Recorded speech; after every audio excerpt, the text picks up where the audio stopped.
Hi friends, welcome to Praveen sir classes. మొదటిసారి మన YouTube ఛానల్ని చూస్తున్న ప్రతి ఒక్క అభ్యర్థి ఇప్పుడే మన ఛానల్ని సబ్స్క్రైబ్ చేయండి. ఈ వీడియో కనుక నచ్చినట్లయితే లైక్ చేయండి. మీ ఫ్రెండ్స్ అందరికీ పోటీ పరీక్షలకు ప్రిపేర్ అవుతున్న ప్రతి ఒక్క ఆస్పిరెంట్కి ఈ వీడియో లింక్ని షేర్ చేయండి. ఇక ఈరోజు జూలై 10, 2025 వార్తలు నిలిచిన జాతీయ, అంతర్జాతీయ, రాష్ట్రీయ అంశాల గురించి, వార్తలు నిలిచిన వ్యక్తులు, అవార్డులు, పుస్తకాలు, మరి క్రీడా సంబంధిత సమాచారం, ఒక్కొక్క అంశాన్ని వివరంగా తెలుసుకుందాం. అంతకంటే ముందుగా నిన్నటి డైలీ కరెంట్ అఫైర్స్ వీడియోలో అడిగిన ప్రశ్నకి వివరణతో కూడిన సమాధానాన్ని చూద్దాము. సో ఇక్కడ క్వశ్చన్ వచ్చేసి, ఒక వైల్డ్ లైఫ్ శాంక్చురీ లేదా భారతదేశంలోనే మొట్టమొదటి బటర్ఫ్లై శాంక్చురీకి సంబంధించి క్వశ్చన్ అడిగాను. అభ్యర్థులు గుర్తుపెట్టుకోండి, రానున్న ఏ పోటీ పరీక్ష అయినా, ఏ స్థాయి పోటీ పరీక్ష అయినా వైల్డ్ లైఫ్ రిలేటెడ్గా మనం చాలా క్వశ్చన్స్ని ఎక్స్పెక్ట్ చేసే అవకాశం ఉంది.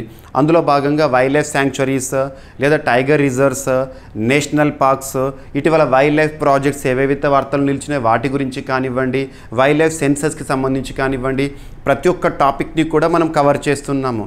మీరు చేయాల్సిందల్లా ప్రతిరోజు క్లాస్ని చూడండి, ఇవన్నీ కూడా కవర్ అయిపోతాయి. సో ఇక్కడ అబ్జర్వ్ చేస్తే క్వశ్చన్, ఇటీవల వార్తలు నిలిచిన మొట్టమొదటి సీతాకోక చిలుకల అభయారణ్యము లేదా బటర్ఫ్లై శాంక్చురీ ఏ రాష్ట్రంలో ఉంది, దాని పేరేంటి అని డైరెక్ట్ క్వశ్చన్ ఇచ్చాను. సో సూపర్లేటివ్ టాపిక్, మొట్టమొదటి, అతిపెద్ద, అతి చిన్న, అతి పొడవైన, ఇలాంటి ప్రత్యేక పదాలతో కూడిన కరెంట్ అఫైర్స్ని మనం ఎలా డిస్కస్ చేస్తున్నాం? సూపర్లేటివ్ టాపిక్స్గా డిస్కస్ చేస్తున్నాం. మరి ఈ ప్రశ్నకి సమాధానం ఏ రాష్ట్రం అంటున్నాను? కేరళ. సో కేరళ రాష్ట్రంలోని ఆల్రెడీ ఎగ్జిస్టింగ్ ఒక శాంక్చురీ అరలం. సో అరలం, ఇటీవల వార్తలు నిలిచిన అరలం వైల్డ్ లైఫ్ శాంక్చురీ ఏ రాష్ట్రం అంటే కేరళ రాష్ట్రము. ఆల్రెడీ ఎగ్జిస్టింగ్గా ఉన్న అరలం వైల్డ్ లైఫ్ శాంక్చురీని కేరళ ప్రభుత్వం తీసుకున్న నిర్ణయం ఏంటంటే, దాన్ని దేశంలోనే మొట్టమొదటి బటర్ఫ్లై శాంక్చురీగా మారుస్తూ కీలక నిర్ణయంతో వార్తల్లోకి వచ్చింది. బటర్ఫ్లై శాంక్చురీ గుర్తుపెట్టుకోండి. సో ఆన్సర్ వచ్చేసి అరలం బటర్ఫ్లై శాంక్చురీ ఏ రాష్ట్రంలో ఉంది? కేరళ రాష్ట్రంలో ఉంది. ఓకేనా? సో పేరు అరలం. ఆ ప్రాంతం ఏదైతే ఉంటుందో అరలం, అది అరలం అనేది పాత పేరే. ఆల్రెడీ ఎగ్జిస్టింగ్ ఉన్న ఒక ప్రాంతాన్ని బటర్ఫ్లై సంరక్షణ కోసం ప్రత్యేక చర్యలతో వార్తల్లోకి వచ్చింది. దాదాపు 50 చదరపు కిలోమీటర్లకు పైగా విస్తీర్ణాన్ని బటర్ఫ్లైస్ సంరక్షణ చర్యల్లో భాగంగా మోర్ దాన్ 200 బటర్ఫ్లై స్పెసీస్ ఏవైతుంటే వాటన్నిటిని కూడా అక్కడ సంరక్షిస్తున్నారు. ఇది ఇక్కడ ప్రత్యేకత. ఓకేనా? వివరాల్లోకి వెళ్తే, భారతదేశంలో మొట్టమొదటి సీతాకోక చిలుకల అభయారణ్యం కేరళలోని కన్నూర్ జిల్లాలో ప్రారంభించారు. కేరళ రాష్ట్రంలోని కన్నూర్ డిస్టిక్. సో డిస్టిక్ పేరు కూడా ఇక్కడ ఇచ్చాను. ఆల్రెడీ మనం లాస్ట్ ఒక 10 days బ్యాక్ ఈ టాపిక్ని డిస్కస్ చేశాము. మన డైలీ కరెంట్ అఫైర్స్ వీడియోలోనే డిస్కస్ చేశాము. సేమ్ స్లైడ్ మీకు ఎక్స్ప్లెయిన్ చేశాను. ఓకేనా? ఇప్పటికే ఉన్న అరలం వన్యప్రాణి అభయారణ్యం, అరలం వైల్డ్ లైఫ్ శాంక్చురీ పేరును ఎలా మార్చారంట? అరలం బటర్ఫ్లై శాంక్చురీగా ప్రకటించడం జరిగింది. ఈ అభయారణ్యం 55 చదరపు కిలోమీటర్ల విస్తీర్ణంలో పశ్చిమ కనుమల పరిధిలో విస్తరించి ఉంది. So western Ghats very very very important. ఇటీవల వెస్టర్న్ ఘాట్స్ తరచూ వార్తల్లోకి వస్తున్నాయి. వాటిపైన క్వశ్చన్ ఎక్స్పెక్ట్ చేయొచ్చు. వెస్టర్న్ ఘాట్స్ ఎన్ని రాష్ట్రాలు విస్తరించి ఉన్నాయి? 6 రాష్ట్రాలు. సో పశ్చిమ కనుమలు అంటాము.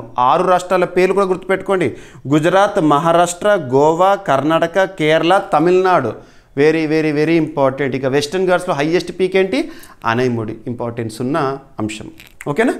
ఇక ఈ అభయారణ్యం 266 రకాల సీతాకోక చిలుకలకు నిలయంగా ఉంటుందంట. అన్ని రకాల సీతాకోక చిలుకలు అక్కడ ప్రత్యేకంగా సంరక్షించబడుతున్నాయని చెప్తే కూడా తప్పేం లేదు. ఇందులో అనేక అరుదైన అంతరించిపోతున్న ఎండేంజర్డ్ స్పీసీస్ కూడా ఉన్నాయంట. ఓకేనా?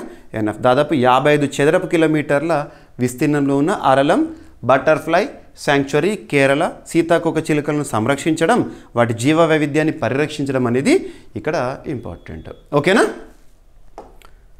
ఇక ఈరోజు ఫస్ట్ టాపిక్.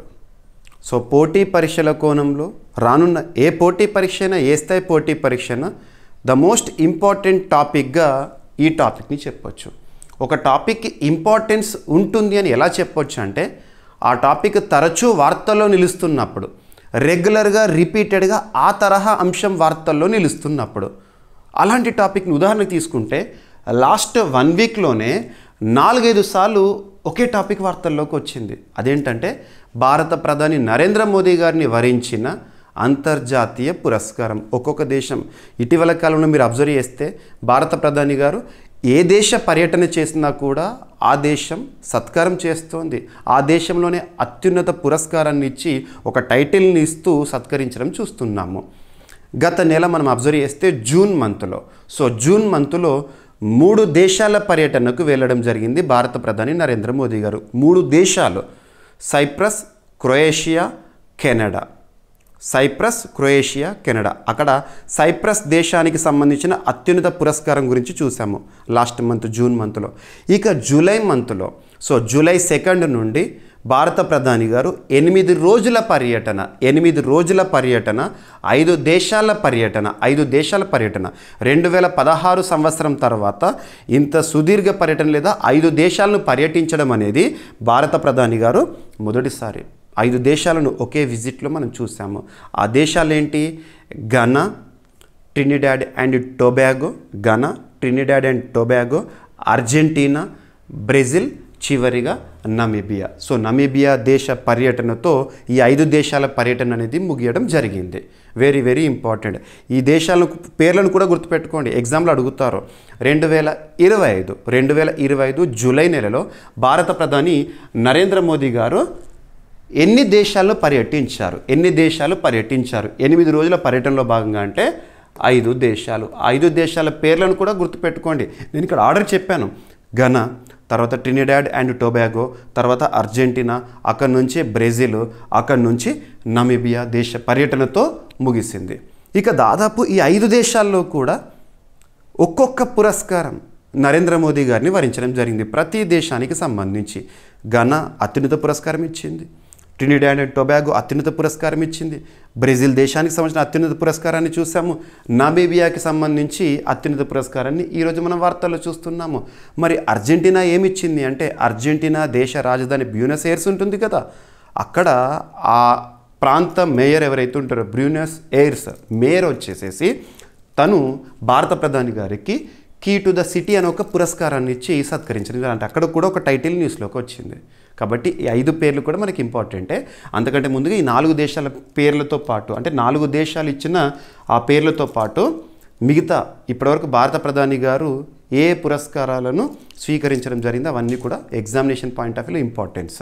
అండ్ ఇక్కడ ఇంకొకటి కూడా గుర్తుపెట్టుకోండి, ఎందుకు ఇంతగా చెప్తున్నాను అంటే 2024 సంవత్సరం 2024 ఇయర్ 2024 ఎండింగ్లో గ్రూప్ 3, గ్రూప్ 2 ఎగ్జామినేషన్స్ తెలంగాణ రాష్ట్రంలో జరిగిన TGPSC వారు కండక్ట్ చేశారు. అందులో గ్రూప్స్ ఎగ్జామినేషన్లోనే రష్యా అత్యున్నత పురస్కారం అప్పట్లో నరేంద్ర మోదీ గారిని వరించింది 2024 ఇయర్లో. దానిపైన క్వశ్చన్ అడిగారు. మరి అలాంటిది ఈ సంవత్సరంలో మారిషస్కి సంబంధించి చూసాము, శ్రీలంకకు సంబంధించి చూసాము. ఇప్పుడు మనము ఏకంగా ఒకే పర్యటనలో 4 పురస్కారాల గురించి చూస్తున్నాం కాబట్టి ఇంపార్టెన్స్. ఇక్కడ చూడండి, ఇక నమీబియా పర్యటనలో నమీబియాతో పర్యటన ముగిసింది. మరి ఇక చివరి రోజు నమీబియా ఆ దేశ అత్యున్నత పురస్కారాన్ని ఇచ్చి సత్కరించింది. దాని పేరేంటని అడుగుతారు. The order of the most ancient Welwitschia Mirabilis. The order of the most ancient Welwitschia Mirabilis అనేది ఏ దేశానికి సంబంధించిన అత్యున్నత పురస్కారము నరేంద్ర మోదీ గారిని వరించింది అంటే Namibia. Very very very important. ఇక నమీబియా పర్యటనతోటే ఈ పర్యటన 5 దేశాల పర్యటన కూడా ముగిసింది. మొదట ఘనా చూసాము, లాస్ట్ నమీబియా చూసాము. ఎనఫ్. ఓకేనా? ఇక ఇంకొన్ని పురస్కారాలు మనం లాస్ట్ క్లాస్లో కానివ్వండి అలా చూస్తూ వచ్చాం కదా, వాటిని చూడండి. బ్రెజిల్ దేశానికి సంబంధించి grand collar of the national order of southern cross. Grand collar of the national order of the southern cross అనేది బ్రెజిల్ దేశానికి సంబంధించిన అత్యున్నత పురస్కారం. ఆ దేశ అధ్యక్షుడు లూలా డా సిల్వా గారు భారత ప్రధాని గారికి ప్రదానం చేయడం జరిగింది. అది ఆల్రెడీ మనం చూసాము. అండ్ ట్రినిడాడ్ అండ్ టొబాగోకి సంబంధించి the order of the republic of Trinidad and Tobago. గుర్తుపెట్టుకోండి, ఆ దేశానికి సంబంధించిన అత్యున్నత పురస్కారం. ట్రినిడాడ్ అంటే ఏంటి? మనకి కరేబియన్ దీవుల్లోని ఒక దేశం. ఓకేనా? ఇక నెక్స్ట్ వచ్చేసి ఘనా దేశానికి సంబంధించి the officer of the order of the star of Ghana. గుర్తుపెట్టుకోండి. ఇక నెక్స్ట్ మరి లాస్ట్ మంత్ జూన్ మంత్లో G7 సదస్సుకు హాజరవ్వడానికి కెనడాకి వెళ్ళారు. అంతకంటే ముందుగా మనము సైప్రస్, క్రొయేషియా పర్యటన గురించి చూసాము. నరేంద్ర మోదీ గారి పర్యటన, అప్పుడు 3 దేశాల పర్యటన. అక్కడ సైప్రస్ దేశము జూన్ మంత్లో the grand cross of the order of Makarios three అని గుర్తుంచుకోండి, సైప్రస్. ఇక నెక్స్ట్ వచ్చేసేసి ఈ సంవత్సరమే 2025 సంవత్సరంలోనే ఏప్రిల్ మంత్లో శ్రీలంక దేశానికి సంబంధించి ద మిత్ర విభూషణ అనే ఒక పురస్కారం, ఆ దేశంలోనే అత్యున్నతం. ఇక నెక్స్ట్ ఈ సంవత్సరంలోనే 2025 సంవత్సరంలోనే మార్చ్ మంత్ డేట్ కూడా చెప్తాను, మార్చ్ 12 ఆ దేశానికి ప్రత్యేకత ఏంటంటే, మారిషస్ దేశానికి పర్యటన ఏంటంటే వాళ్ళ నేషనల్ డే, వాళ్ళ స్వాతంత్ర దినోత్సవం. ఆ ప్రత్యేక సందర్భంగా భారత ప్రధాని గారిని వారు ముఖ్య అతిథిగా ఇన్వైట్ చేశారు. మరి మారిషస్కి వెళ్ళారు కదా, అక్కడ మారిషస్ దేశ అత్యున్నత పురస్కారం వచ్చింది. ఆ పురస్కారం ఏంటంటే the grand commander of the order of the star and key of the Indian Ocean. Very very important, హిందూ మహాసముద్రపురాన్ని ఇండియా గుర్తుపెట్టుకోండి, ఓకేనా. ఇక నెక్స్ట్ వచ్చేసి ఇక లాస్ట్ ఇయర్కి సంబంధించి కొన్ని డైరెక్ట్గా గతంలో 2024, 2023, 2022 అలా అంతకుముందు ఉన్న పురస్కారాలు కూడా ఓవరాల్ ఒకసారి గుర్తుపెట్టుకోండి. కువైట్కి సంబంధించి the order of Mubarak Al Kabeer, Guyana దేశానికి సంబంధించి the order of excellence, Barbados దేశానికి సంబంధించి the order of freedom, Nigeria దేశానికి సంబంధించి grand commander of the order, డొమినికాకి సంబంధించి డొమినికా అవార్డ్ ఆఫ్ హానర్, రష్యాకి సంబంధించి order of Saint Andrew the apostles.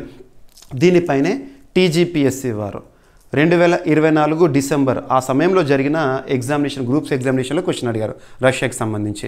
Next గ్రీస్కి సంబంధించి grand cross of the order of honour, France దేశానికి సంబంధించి grand cross of the legion, Egypt దేశానికి సంబంధించి order of the Nile, republic of పలావుకి సంబంధించి honour Ebakl award, Papua New గినియాకి సంబంధించి ఆర్డర్ ఆఫ్ లోగోహు, ఫిజీ దేశానికి సంబంధించి companion of order of Fiji, భూటాన్కి సంబంధించి order of Druk Gyalpo, US government ఇచ్చిన లీజన్ ఆఫ్ మెరిట్, బహ్రెయిన్ దేశానికి సంబంధించి king Hamad order of the renaissance, Maldives దేశానికి సంబంధించి the order of the distinguished rule of Nishan Izzuddeen, United Arab Emirates సంబంధించి ఆర్డర్ ఆఫ్ జయద్ అవార్డ్, పాలస్తీనాకి సంబంధించి the grand collar of the state of Palestine award, next ఆఫ్ఘనిస్తాన్కి సంబంధించి the state order of Ghazi Amir Amanullah Khan, Saudi అరేబియాకి సంబంధించి the order of king Abdul Aziz. Very very important, ఓకేనా.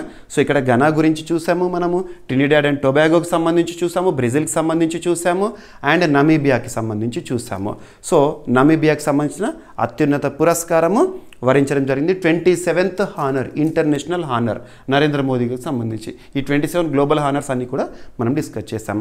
ఇక్కడ మెయిన్గా నమీబియా, బ్రెజిల్ 2 దేశాలకి సంబంధించి కూడా ఇక్కడ ఆ పర్యటనలో భాగంగా భారతదేశంతో ఏ ఒప్పందాలు కుదిరాయో చూస్తే సరిపోతుంది, ఓకేనా. సో ఫస్ట్ భారత ప్రధాని నరేంద్ర మోదీకి నమీబియా అత్యున్నత పౌర పురస్కారం లభించింది. 5 దేశాల పర్యటనలో భాగంగా తను ఆఫ్రికా దేశమైన నమీబియా పర్యటనలో భాగంగా ఆయన్ను ఆ దేశ అత్యున్నత పౌర పురస్కారమైన order of the most ancient Welwitschia mirabilis పురస్కారం స్వీకరించడం జరిగింది. ఇక నమీబియా ఆఫ్రికా ఖండంలోని ఒక దేశం, నైరుతి వైపున ఉంటుంది. లొకేషన్ కూడా చూపిస్తాను. రాజధాని వచ్చేసి విండ్ హాక్, ఓకేనా. ఇక నరేంద్ర మోదీ గారి నమీబియా పర్యటన, అందులో ఏ ఒప్పందాలు జరిగినాయో పోటీ పరీక్షల కోణంలో ఇంపార్టెంట్, చాలా ఇంపార్టెంట్. సో ఇక్కడ ముఖ్యంగా 3 పాయింట్లలో గుర్తుపెట్టుకోండి. ఫస్ట్ వచ్చేసేసి 2 దేశాల మధ్య ఎంటర్ప్రీనర్షిప్ డెవలప్మెంట్ సెంటర్ అనే ఒక ఒప్పందం జరిగింది. ఒక సెంటర్ని ఏర్పాటు చేయబోతోంది భారతదేశం నమీబియాలో. So MOU signed to establish and entrepreneurship development centre in నమీబియాలో ఏర్పాటు చేయబోతోంది భారత్ నమీబియా సహకారంతో. Next cooperation in health and medicine, so వైద్య రంగము విషయంలో ఇరు దేశాలు కూడా పరస్పర సహకారం కోసము.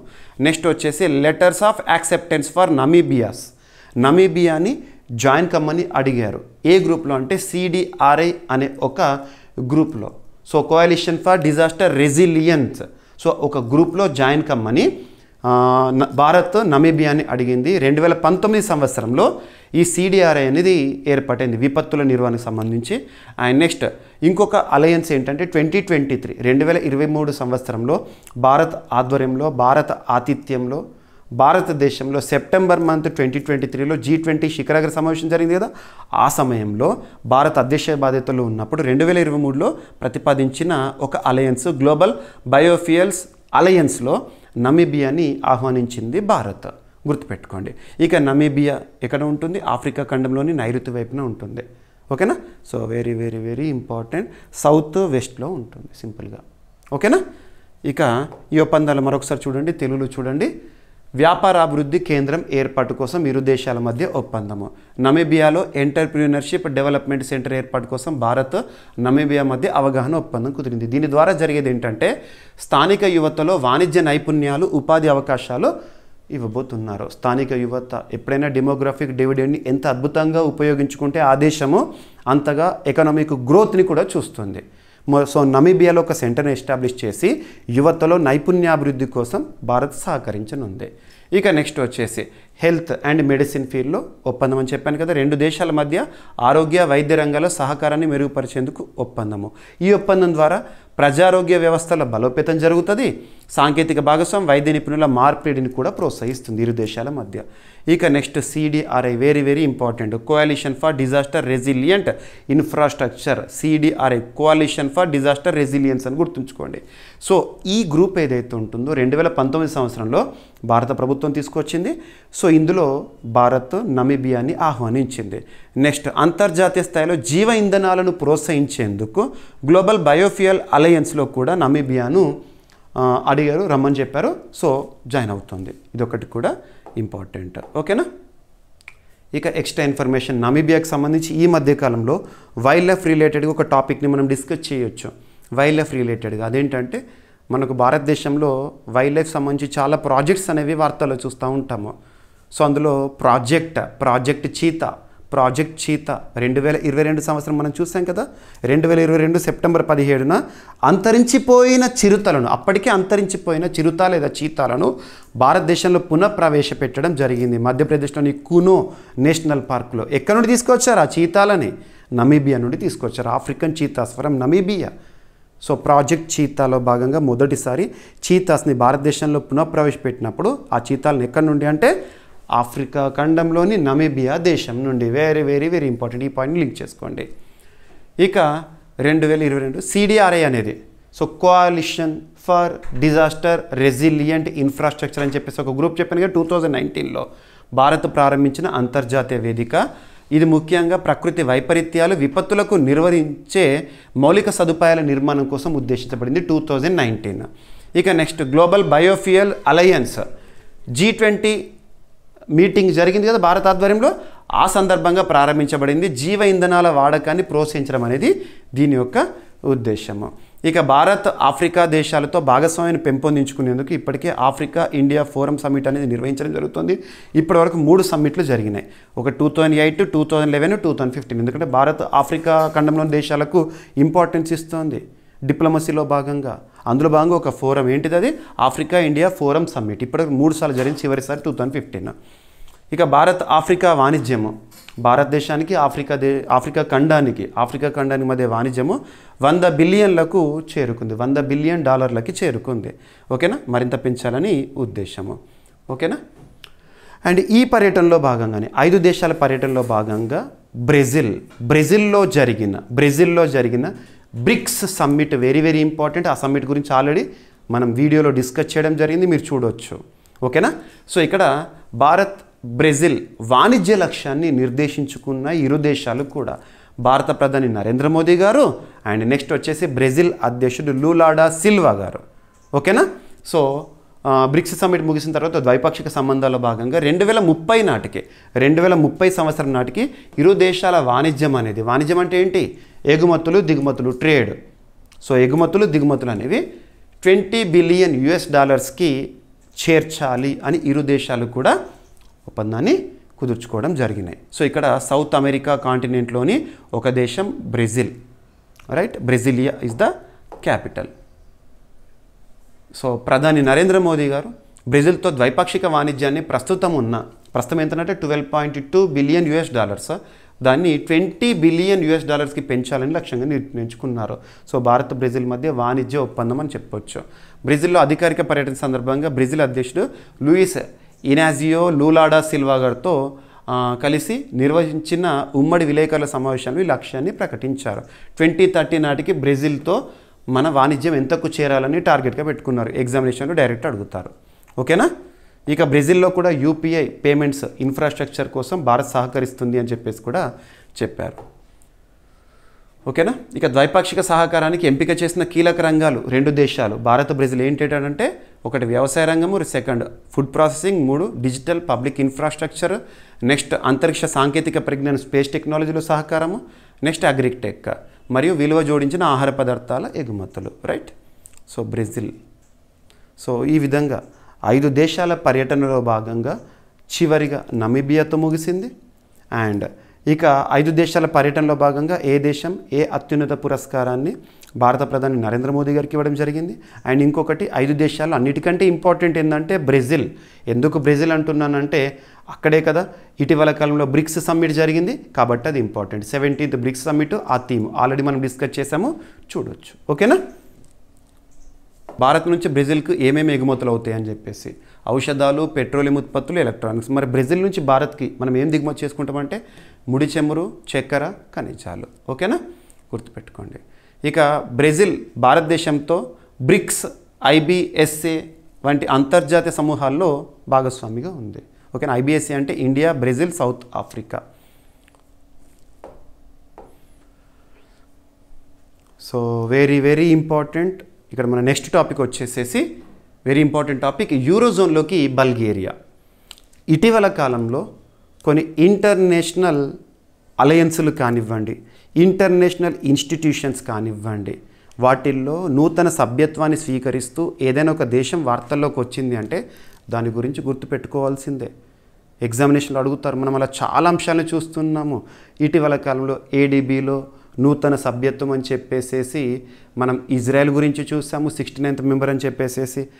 ఇటీవల బ్రిక్స్ బ్యాంకుగా పిలువబడే న్యూ డెవలప్మెంట్ బ్యాంక్లో న్యూ మెంబర్స్ గురించి చూసాము. 2 కొత్తగా వచ్చినాయి జూలై మంత్లో. And at the same time ఇటీవల కాలంలో ప్రత్యేకంగా ఆర్టెమిస్ అకార్డ్స్లో సభ్య దేశాలుగా ఏ దేశాలు వచ్చినాయి, ఐఎంఎఫ్లో కొత్తగా సభ్యత్వంతో ఏ దేశం వచ్చింది, ఇలాంటివన్నీ కూడా చూస్తున్నాము. సో ఇక్కడ అబ్జర్వ్ చేస్తే ఇది యూరోజోన్కి సంబంధించి. సో యూరోజోన్లోకి బల్గేరియా అఫీషియల్గా ఎంట్రీ. మరి ఎన్నవ సభ్య దేశంగా అంటే 21st మెంబర్ కంట్రీగా యూరోజోన్లో బల్గేరియా. గుర్తుపెట్టుకోండి. సో బల్గేరియా లొకేషన్ గుర్తుపెట్టుకోండి. ఐరోపా ఖండంలోని ఒక దేశము. ఇక ఇది అఫీషియల్గా యూరోజోన్లోకి ఇన్విటేషన్ యాక్సెప్ట్ చేసింది. 2026 నుండి సభ్యత్వం అనేది అమల్లోకి వస్తుంది యూరోజోన్లో. ఓకేనా. సో ఇక్కడ అబ్జర్వ్ చేస్తే European union. So European union is different, eurozone is different. European union ఆర్థిక మంత్రులు బల్గేరియాను యూరోజోన్లో సభ్యదేశంగా అధికారికంగా ఆమోదించారు. బల్గేరియా 2026 జనవరి 1 నుండి యూరోజోన్లో చేరనుంది. అఫీషియల్గా సభ్యత్వం అమల్లోకి వస్తుంది. ఇక యూరోజోన్లో చేరిన ఎన్నవ సభ్య దేశము బల్గేరియా అంటే 21st మెంబర్ కంట్రీ. గుర్తుంచుకోండి. ఇక బల్గేరియా ఎక్కడ ఉంది? ఐరోపా ఖండంలోని ఒక దేశము. నెక్స్ట్ రాజధాని సోఫియా. ఎందుకంటే వార్తలు నిలిచిన దేశం ఏదైనా, ప్రాంతం ఏదైనా, సముద్రం ఏదైనా, జలసంధి ఏదైనా మీకు లొకేషన్ అనేది చూపిస్తున్నాను, మ్యాప్ పాయింటింగ్ అనేది చూపిస్తున్నాను. ఓకేనా. సో ఇక్కడ బల్గేరియా ఈయూలో చేరిన సంవత్సరం వచ్చేసేసి అంటే European union is different, eurozone is different. So Bulgaria European యూనియన్లోనేమో 2007 జనవరి 1కి చేరింది. ప్రస్తుతం యూరోపియన్ యూనియన్లో సభ్య దేశాలు ఎన్ని అంటే 27 ఉన్నాయి. యూరోపియన్ యూనియన్లో సభ్య దేశాలు. అదే యూరోజోన్లో అయితేనేమో లాస్ట్ 2023 ఇయర్లో 20th మెంబర్ కంట్రీగా క్రొయేషియా చేరింది. ఇప్పుడు 21st మెంబర్ కంట్రీగా 2025 జూలైలో అఫీషియల్గా యాక్సెప్ట్ చేస్తూ బల్గేరియా న్యూస్లోకి వచ్చింది. ఇక యూరోజోన్లో చేరడానికి అవసరమైన నియమాలు, ఒక అకార్డ్, ఒక ఒప్పందం అనేది ఉంటుంది. మ్యాస్ట్రిచ్ క్రైటీరియా దేనికి సంబంధించింది? యూరోజోన్లో ఒక దేశం అఫీషియల్గా జాయిన్ అవ్వడానికి సంబంధించిన రూల్. యూరోను అధికారిక కరెన్సీగా అంగీకరించిన మొదటి దేశాల సంఖ్య 1999లో కదా, సో 11. సో యూరోను అధికారికంగా కరెన్సీగా ఉపయోగిస్తున్న దేశాలు నిన్నటి వరకు 20, ఇక ఇప్పుడు బల్గేరియా చేరుతుంది కాబట్టి 21. ఓకేనా, యూరో యాజ్ అ కరెన్సీ. ఇక యూరోజోన్లో లేని యూరోపియన్ యూనియన్ సభ్య దేశాలు యూరోపియన్ యూనియన్లో ఉంటాయి కానీ యూరోజోన్లో ఉండవు. ఉదాహరణకి ఇక్కడ మ్యాప్ చూడండి మీరు. సో ఇక్కడ చూడండి, స్వీడను, డెన్మార్క్, యూరోపియన్ యూనియన్లో, ఇదంతా యూరోపియన్ యూనియనే. యూరోపియన్ యూనియన్లో ఉన్నాయి కానీ యూరోజోన్లో లేనటువంటి దేశాలు ఏమంటే స్వీడను, డెన్మార్క్, పోలాండ్, చెక్ రిపబ్లిక్, హంగేరీ, రొమేనియా. ఇప్పటి వరకు బల్గేరియా ఉండి ఇక బల్గేరియా యూరోజోన్లోకి చేరింది. Right. So Sweden, Poland, Hungary, చెక్ Republic, Denmark, Romania. So European యూనియన్లో మొత్తం సభ్య దేశాలేమో 27 కానీ యూరోజోన్లో మాత్రం 21. యూరోపియన్ యూనియన్లో 27, యూరోజోన్లో మాత్రం 21. గుర్తుపెట్టుకోండి. ఇక నెక్స్ట్ టాపిక్ వచ్చేసేసి ఒక సూపర్లేటివ్ టాపిక్. సూపర్లేటివ్ అంటే ఏంటి? మొట్టమొదటి, అతిపెద్ద, అతి చిన్న, అతి పొడవైన ఇలాంటి ప్రత్యేక పదాలతో కూడిన కరెంట్ అఫైర్స్ని మనం ఎలా డిస్కస్ చేస్తున్నామో సూపర్లేటివ్స్గా డిస్కస్ చేస్తున్నాం. ఈరోజు ఒక సూపర్లేటివ్ టాపిక్గా గుజరాత్ రాష్ట్రము చేరడం జరిగింది. దేనికి సంబంధించి అంటే క్రూయిజ్ భారత్ మిషన్. సో భారత ప్రభుత్వం ప్రతిష్టాత్మకంగా ముఖ్యంగా మ్యారిటైమ్ టూరిజంని లేదా సముద్ర పర్యాటకాన్ని అభివృద్ధి చేయడంలో భాగంగా ఇనిషియేటివ్ క్రూయిజ్ భారత్ మిషన్ ఉంది కదా, అందులో తొలి రాష్ట్రంగా గుజరాత్ అంట. ఇక్కడ మనం ఫస్ట్ చూడాలి, ఇండియా ఇస్ పెనిన్సులా, భారతదేశం ద్వీపకల్పం. మరి తీర ప్రాంతాన్ని కలిగిన రాష్ట్రాలు ఎన్ని అంటే 9. ఏంటవి? గుజరాత్, మహారాష్ట్ర, గోవా, కర్ణాటక, కేరళ, తమిళనాడు, ఆంధ్రప్రదేశ్, ఒడిషా, వెస్ట్ బెంగాల్. గుజరాత్, మహారాష్ట్ర, గోవా, కర్ణాటక, కేరళ, తమిళనాడు, ఆంధ్రప్రదేశ్, ఒడిషా, వెస్ట్ బెంగాల్. ఇవి తీరరేఖ కలిగిన రాష్ట్రాలు లేదా కోస్టల్ స్టేట్స్ అంటాము. సో ఇక్కడ కోస్టల్ స్టేట్స్కి సంబంధించిన అంశం అని చెప్పవచ్చు. సో క్రూయిజ్ భారత్ మిషన్లో తొలి రాష్ట్రంగా గుజరాత్. సో రీసెంట్గా క్రూయిజ్ భారత్ మిషన్లో చేరిన మొదటి రాష్ట్రంగా గుజరాత్ నిలిచిందంట. క్రూయిజ్ భారత్ మిషన్ గురించి మనం అబ్జర్వ్ చేస్తే ఈ కార్యక్రమం ministry of ports, shipping, waterways, కేంద్ర మంత్రిత్వ శాఖ ఉంటుంది కదా. మనకు కేంద్ర మంత్రిత్వ శాఖల్లో ఏ శాఖకు కన్సర్న్ మినిస్టర్ ఎవరో కూడా తెలియాలి. So ministry of shipping, ports, waterways. So నౌకాయాన మంత్రిత్వ శాఖ అంటాం సింపుల్గా. ఎవరున్నారు మంత్రిగా? సర్బానంద సోనోవాల్ గారు ఉన్నారు. ఓకేనా.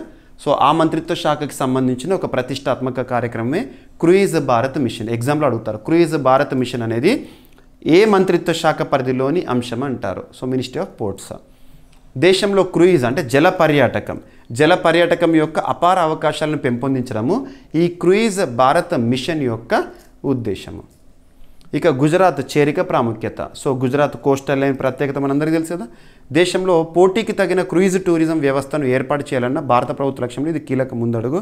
గుజరాత్ రాష్ట్రానికి ఉన్న 2340 కిలోమీటర్ల పొడవైన తీర ప్రాంతాన్ని సబర్మతి, నర్మదా వంటి నదులను ఉపయోగించి క్రూయిజ్ టూరిజాన్ని అభివృద్ధి చేయడమే లక్ష్యం. ఏం లేదు, క్రూయిజ్ టూరిజాన్ని అభివృద్ధి చేయడంలో భాగంగా గుజరాత్ తీసుకునే ఇనిషియేటివ్. ఓకేనా. అండ్ భారతదేశం యొక్క తీరరేఖ ఆ కొత్త మెజర్మెంట్స్ ఏవైతే ఉంటే మీకు రీసెంట్గా కూడా చెప్పాను. సో అవి చూడండి. ఆల్రెడీ స్టాటిక్గా ఉన్న ఇన్ఫర్మేషన్ మీకు జాగ్రఫీ పుస్తకాలు మాత్రం ఓల్డ్వే ఉంటాయి. మనకి ఆ కోస్టల్ లైన్ పొడవు కానివ్వండి, ఏ రాష్ట్రానికి ఎంత తీరరేఖ ఉంది పొడవు అని చెప్పేసి. సో ఆ అనుగుణంగానే ఫాలో అవుతున్నాను. ఇక గుజరాత్లో బీజేపీ అధికారంలో ఉంది. గుజరాత్ ముఖ్యమంత్రిగా ప్రస్తుతం భూపేంద్రభాయ్ పటేల్ గారు విధులు నిర్వర్తిస్తున్నారు. గుజరాత్ రాజధాని గాంధీనగర్. సో గుజరాత్ భారతదేశంలో అత్యధిక తీరరేఖ పొడవు ఉన్న రాష్ట్రము. సో గుజరాత్. ఇక ముఖ్యమైన నౌకాశ్రయాలను కనుక అబ్జర్వ్ చేస్తే గుజరాత్ రాష్ట్రంలో Kandla, Mundra, Pipavav and Hazira. Very very important. ఓకేనా. అండ్ ఏదైనా ఒక టాపిక్ గురించి మనం చూస్తున్నప్పుడు ఆ టాపిక్కి సంబంధించి బ్యాక్గ్రౌండ్ చూడాలి. మీరు అబ్జర్వ్ చేయండి, న్యూస్ పేపర్లో మనకు చాలా అంశాలు ఉంటాయి, న్యూస్ చాలా ఉంటుంది. కానీ మనకి ఎగ్జామినేషన్ పాయింట్ ఆఫ్ వ్యూలో కావాల్సింది న్యూస్ కాదు, కరెంట్ అఫైర్స్. ఆ న్యూస్ని మనం కరెంట్ అఫైర్స్గా దాన్ని చేంజ్ చేసుకోవాలి. ఎలా చేంజ్ చేసుకోవాలి అంటే దాన్ని కన్సర్న్ సబ్జెక్ట్ లింక్ చేసుకోవాలి. Polity, economy, geography, history, science and technology, environment అలాగా. మరియు దానికి ఎక్స్ట్రా పాయింట్స్ని అడిషన్గా ఇవ్వాలి. జీకే పాయింట్స్ అంటాం మనం, జనరల్ నాలెడ్జ్ పాయింట్స్. సో అలా ఇస్తే ఒక టాపిక్ సంపూర్ణంగా కరెంట్ అఫైర్స్ కోణంలో 100% సాధించడమే కాదు, జనరల్ స్టడీస్ పాయింట్ ఆఫ్ వ్యూలో కూడా మ్యాక్సిమం స్కోర్ చేయొచ్చు. మీకు అలాగే నేను క్లాసెస్ అందిస్తున్నాను ప్రతిరోజు చూడండి, అలాగే కవర్ అవుతాయి. ఇక క్లాస్ చెప్పిన తర్వాత మీకు అందిస్తున్న పీడిఎఫ్ ఏదైతే ఉంటుందో ప్రతి పాయింట్, ప్రతి వర్డ్ కూడా కవర్ అవుతుంది మీకు పీడిఎఫ్లో. సో మీరు చదువుకోవచ్చు, రివిజన్ చేసుకోవచ్చు. ఓకేనా? శాంపుల్ పీడిఎఫ్స్ కూడా మన యాప్లో అందుబాటులో ఉన్నాయి. So GVK study circle app, GVK study circle app ఇప్పటివరకు ఇన్స్టాల్ చేసుకొని వారు ఎవరైనా ఉంటే ఈరోజే ఇన్స్టాల్ చేసుకోండి. మీరు ప్లే స్టోర్లో మన యాప్ నేమ్ టైటిల్ని మీరు ఎంటర్ చేయండి, ఆటోమేటిక్గా విజిబుల్ అవుతుంది. లేదంటే వీడియో కింద కామెంట్ బాక్స్లో ఫస్ట్ కామెంట్లో పిన్ చేస్తాను, క్లిక్ చేసి ఇన్స్టాల్ చేసుకోండి. ఓకేనా? ఇక క్రూయిజ్ భారత్ మిషన్ నిర్వహణ శాఖ, ministry of ports, shipping, waterways. కేంద్ర ప్రభుత్వం క్రూయిజ్ టూరిజం ప్రోత్సాహానికి సాగర్మాల ప్రాజెక్టును 2015లో ప్రారంభించింది. క్రూయిజ్ టూరిజంలో ప్రస్తుతం ప్రపంచంలో అగ్రగామి దేశాలు ఏంటంటే America, Italy, Spain, Singapore, China. Right? ఇక నెక్స్ట్ వచ్చేసేసి కేరళలో వినూత్న విధానాలు అనేవి అద్భుతంగా అందుబాటులోకి వస్తాయి. అక్కడ పాఠశాలలో కానివ్వండి, ఇటువంటి చూస్తూ ఉంటాం మనం. సో ఇక్కడ కేరళలో మరొక ఇనిషియేటివ్ అదేంటంటే సెమీ సర్క్యులర్ తరగతి గదుల విధానము. సెమీ సర్క్యులర్, సో ఇక్కడ మీకు కనిపిస్తుంది కదా, సెమీ సర్క్యులర్ అంటే ఏంటో చెప్తాను. కామన్గా మనం స్కూల్ ఏజ్ మనం చూసాము, స్కూల్కి వెళ్ళాము, చదువుకున్నాము. ఎలా ఉండేవి క్లాస్ రూమ్ అంతా ఒకసారి ఊహించుకోండి. క్లాస్ రూమ్లో బెంచెస్ ఉంటాయి, first bench, second bench, third bench, అలా లాస్ట్ బెంచ్ వరకు ఉంటాయి. సో ఒకరి తర్వాత ఒకరు అలా రో వైజ్గా మనం కూర్చునే వాళ్ళము. సో అలాంటి విధానానికి స్వస్తి చెబుతూ కేరళలో దాదాపు అన్ని పాఠశాలలో కూడా ఇలా సెమీ సర్క్యులర్ విధానం అనేది అమల్లోకి తీసుకొస్తున్నాడు. దీని ద్వారా ఏంటంటే ఫ్రంట్ బెంచ్, లాస్ట్ బెంచ్ అనే ఒక బ్యారియర్ అనేది, ఆ అంతరం అనేది తీసేసినట్టు అవుతుంది. ఎట్ ద సేమ్ టైం అందరికీ కూడా డైరెక్ట్గా టీచర్తో ఐ కాంటాక్ట్, టీచర్ చెప్పేవి నేరుగా టీచర్ అబ్జర్వేషన్ అనేది కనబడుతుంది. సో ఇలాంటి ఒక ఇనిషియేటివ్, దీనివల్ల చాలా ప్రయోజనాలు ఉన్నాయి. సో అవేంటో చూద్దాము. సో ఇటీవల సెమీ సర్క్యులర్ తరగతి గదుల విధానాన్ని దాదాపు రాష్ట్ర వ్యాప్తంగా అన్ని పాఠశాలల్లో ఏ రాష్ట్రం అమలు చేస్తుందంటే కేరళ. సో ఒక సినిమా, యాక్చువల్గా మలయాళంలో ఒక సినిమా ఉండేది, పాత సినిమానే. ఆ సినిమాలో ఇదే ప్రేరణ, ఆ సినిమా ఆధారంగానే ఇన్స్పిరేషన్తో ఇలాంటి ఇనిషియేటివ్. ఆ సినిమా పేరు ఏంటంటే స్థానార్థి శ్రీకుట్టన్. ఆ సినిమా ద్వారా ప్రేరణ పొంది కేరళలోని పలు పాఠశాలలు సెమీ సర్క్యులర్ తరగతి గదుల అమరికను అవలంబిస్తున్నాయి. ఇక ఏవైతుంటే బెంచెస్, ఒక బెంచ్ వెనుక ఒకటిని కాకుండా డైరెక్ట్గా సెమీ సర్క్యులర్ క్లాస్ రూమ్లో. ఓకేనా? ఉద్దేశం తరగతి గదుల్లో విద్యార్థుల మధ్య అసమానతలను తొలగించి అందరినీ సమానంగా చూసే విధంగా విద్యా విధానాన్ని ప్రోత్సహించడము. ఇక పరిస్థితి అబ్జర్వ్ చేస్తే విద్యార్థులను అర్ధవృత్తాకారంలో అంటే సెమీ సర్కిల్లో కూర్చోబెట్టి మధ్యలో ఉపాధ్యాయుడు ఉండేలా ఈ అమరిక చేస్తారు. సాంప్రదాయ పద్ధతి నుండి మార్పు, ఇది పాత పద్ధతిలోని ఫస్ట్ బెంచ్, లాస్ట్ బెంచ్ మధ్య తేడాను తొలగించి అందరికీ సమాన భాగస్వామ్యం, క్లాస్లో అందరూ ఈక్వల్గా ఉండేటట్టుగా కనబడుతుంది. ఈ తరహా తరగతి అమరిక మొదటగా 1994లో డిస్ట్రిక్ట్ ప్రైమరీ ఎడ్యుకేషన్ ప్రోగ్రాం ద్వారా ప్రతిపాదించబడింది. ఇప్పుడు ప్రజల ఆదరణ తిరిగి అమల్లోకి వచ్చింది. ఎప్పుడో పాతది ఇటువంటి ఉండాలని అనుకున్నారు, కానీ ఇప్పుడు అమల్లోకి వచ్చింది. ఇక విద్యారంగంపై ఈ పద్ధతి ప్రభావం ఎలా ఉంటుందట అంటే అందరు విద్యార్థులకు సమానమైన దృష్టిని అందించి, సో ఐ కాంటాక్ట్ అందరు విద్యార్థులు సమానంగా చూస్తారు, టీచర్ ఎటువైపున చూసిన స్టూడెంట్సే. సామాజిక విద్యాపరమైన వివక్షని ఇది తగ్గిస్తుంది, సమానత్వం అనే ఒక సిద్ధాంతాన్ని ప్రోత్సహిస్తుంది. ఉపాధ్యాయుడు తరగతి మధ్యలో ఉండడం ద్వారా విద్యార్థులతో మమేకమవ్వడం, ముఖాముఖి సంభాషణ, సన్నిహిత సంబంధాలు అనేవి పెరుగుతాయి. శారీరకంగా మానసికంగా ఏర్పడే తేడాలను తొలగించి తక్కువ స్థాయి సమస్యాత్మక ప్రవర్తనకి ఇది దారితీస్తుంది. ప్రశ్నలు అడగడం, తమ స్నేహితులకు సహాయం చేయడం ద్వారా విద్యార్థులు ఎక్కువగా చురుకుగా పాల్గొంటారు, ఆత్మవిశ్వాసం పెరుగుతుందంట. ఓకేనా? ఒక ఫ్రెండ్లీ ఎన్వైర్న్మెంట్లో క్లాసెస్. రైట్? సో 1993లోనే స్థానార్థి శ్రీకుట్టన్ అని ఒక సినిమా ఉండేది, దాని ప్రేరణ ద్వారా ఇప్పుడు ఇది రావడం జరిగింది. ఓకేనా? సో 2023-24లో జరిగిన నేషనల్ కరికులం ఫ్రేమ్వర్క్ సిఫార్సుల్లో కూడా తరగతి గదుల్లో వినూత్న సీటింగ్ అరేంజ్మెంట్స్ని ప్రోత్సహించాలని సూచించడం జరిగింది జాతీయ స్థాయిలో. ఓకేనా? ఇక నెక్స్ట్ కేరళ గురించి ఒక టాపిక్ చూసాం కాబట్టి కేరళ గురించి కంటిన్యూషన్ ఇంకొక టాపిక్. మనం లాస్ట్ ఒక 1.5 month బ్యాక్ కేరళ తీరంలో, కేరళ కూడా మనకి కోస్టల్ స్టేటే కదా, మలబార్ కోస్ట్ అంటాము. సో మోనజైట్, థోరియం నిల్వలకు ప్రసిద్ధి, బ్యాక్ వాటర్స్కి ఫేమస్ కేరళ.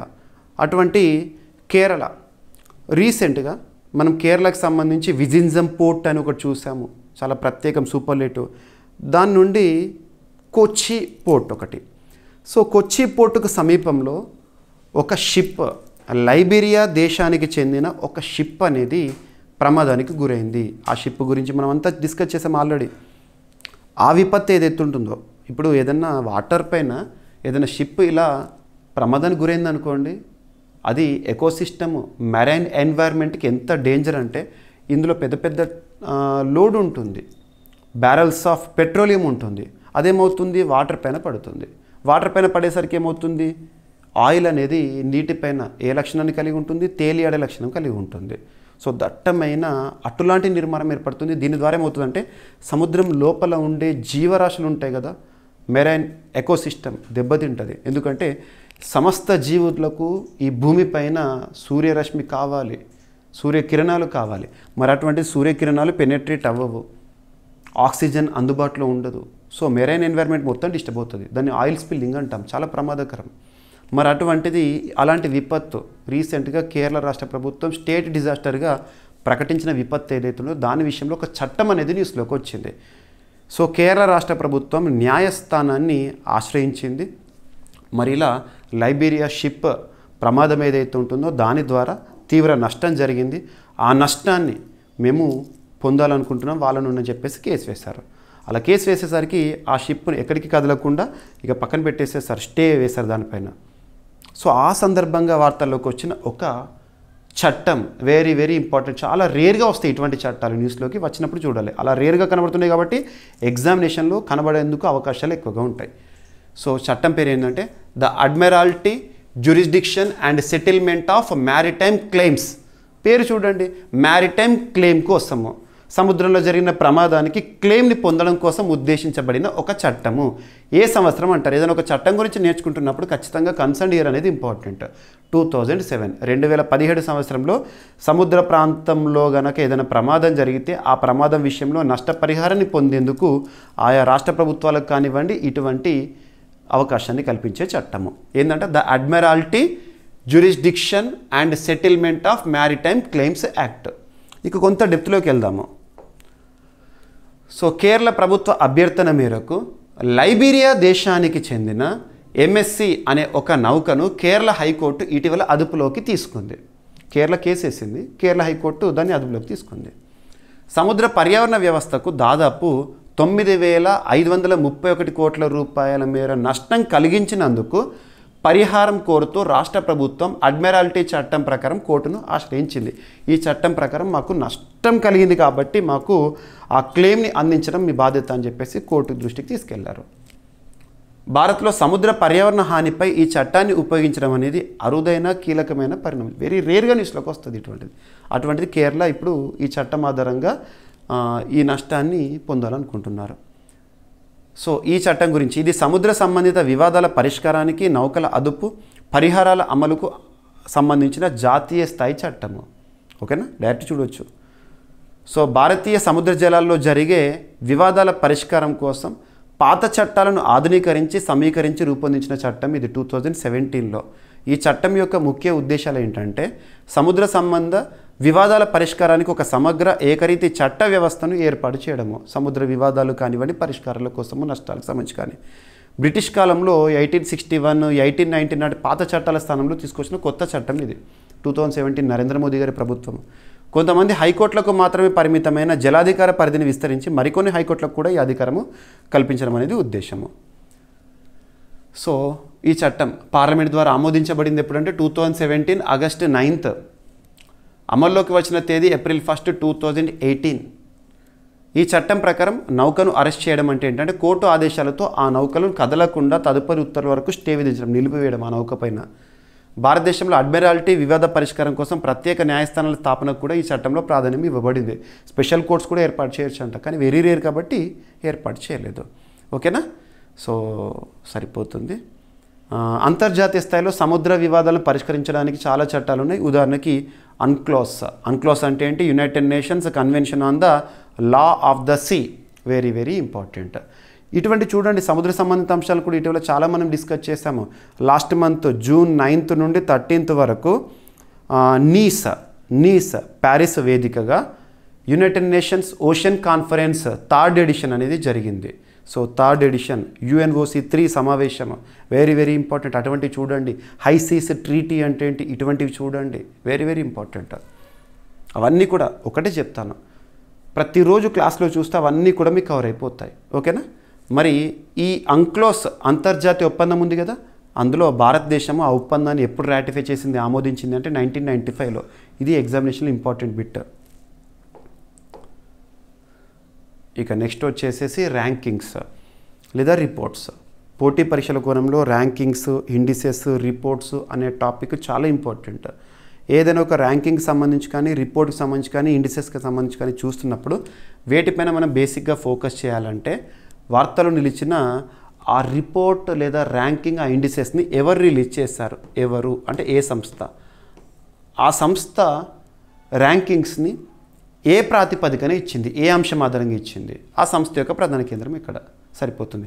ఇక్కడ మన భారతదేశానికి సంబంధించిన ర్యాంకింగ్స్ ముఖ్యంగా సింపుల్గా డొమెస్టిక్గా చెప్పాలంటే ఈజ్ ఆఫ్ డూయింగ్ బిజినెస్ సంబంధించి రీజనల్ ర్యాంకింగ్స్, సులభతర వాణిజ్యము వ్యాపారం కోసం ఉద్దేశించబడిన రాష్ట్రాల ర్యాంకింగ్స్. సో ఇక్కడ చూడండి, ప్రాంతీయ వ్యాపార వాతావరణంలో ఏపీకి 4వ స్థానం వచ్చిందంట. ఎవరు రిలీజ్ చేశారు, ఇటువంటివి మనం చూడాలి. ఎకనామిస్ట్ ఇంటెలిజెన్స్ యూనిట్, ఓకేనా, లండన్ కేంద్రంగా పనిచేసే సంస్థ EU అంటాం కదా, వారు రిలీజ్ చేశారు. అందులో మన తెలుగు రాష్ట్రమైన ఆంధ్రప్రదేశ్ 4వ స్థానంలో ఉంది, తెలంగాణ రాష్ట్రమేమో 7వ స్థానంలో ఉంది. So the economist intelligence unit London కేంద్రంగా పనిచేస్తుంది. దానికి ఇంకా కొన్ని బ్రాంచెస్ కూడా ఉన్నాయి వివిధ ప్రాంతాల్లో, కానీ లండన్ అనేది మెయిన్గా గుర్తుంచుకోండి. 2025-29 మధ్యకాలంలో వ్యాపార వాతావరణానికి సంబంధించి భారతదేశంలోని ఇతర రాష్ట్రాల ర్యాంకులను ప్రకటించింది. ఇందులో ఆంధ్రప్రదేశ్ 6.9 స్కోర్తో జాతీయ స్థాయిలో 4వ స్థానంలో ఉంది.